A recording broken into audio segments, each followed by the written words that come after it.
Tamitha, it's so good to have you on Inside South Florida. Welcome. Well, thank you for having me. I'm glad to be here. No problem. So let's talk first about you are a man of many talents, many hats that you wear, but one of those being filmmaker, right? Yes, I'm a filmmaker. Stay With Me, a short film with a mission to, of course, spark conversation about change in the community. So walk me through, first of all, your short film, and walk me through how that happens in the story. So Stay With Me is based on true events. Mm-hmm. So at the age of 7 years old, I had an amazing Sunday school teacher. Mm-hmm. His name was Fantash. And then at 7.5, he was shot and killed. Mm. And then at about a year and a half later, I survived the barbershop shooting.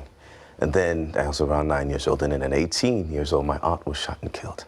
But it was around that age, around 7.5, is when I started writing a lot of poetry, teaching myself how to read music and things like that. So the arts have become a way to process all those things. Mm-hmm. And 4 decades later, I wrote a film called Sweetest Girl, and then I built that honored my late aunt, and then Stay With Me honors my late Sunday school teacher and my late aunt. And like you said, this is based on true events, yes. right? So, you know, I guess not how did your life inspire it, but what do you want viewers to take away from your story? The fact that we have the arts available to us, I would encourage all of our readers and viewers and listeners and audience to tap into writing, tap into singing a song, tap into music, just tap into themselves to find out ways to, slowly but surely heal through the process. And the healing is ongoing. Yeah, so.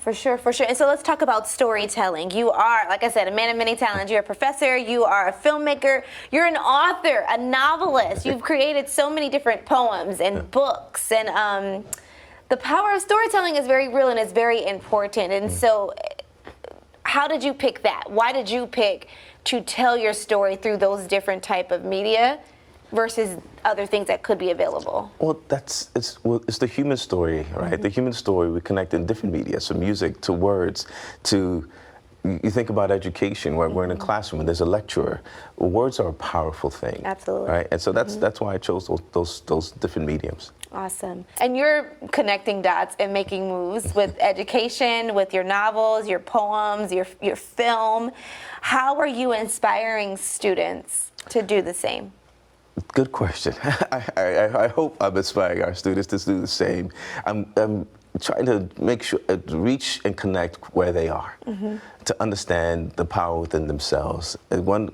There's a poem that I have called Always Written, right? You came into this world at 100 miles and running. The reason you're still here is because you're meant to do something. Others will envy you because they don't know it's already written, that your challenges, that all of our challenges encourage us all to make a difference. And so no matter what challenge our students go to, I'm hoping that what we talk about and discuss in class will encourage them to make a difference. How can we get in touch with you? How can we keep up with you? Awesome. Great question.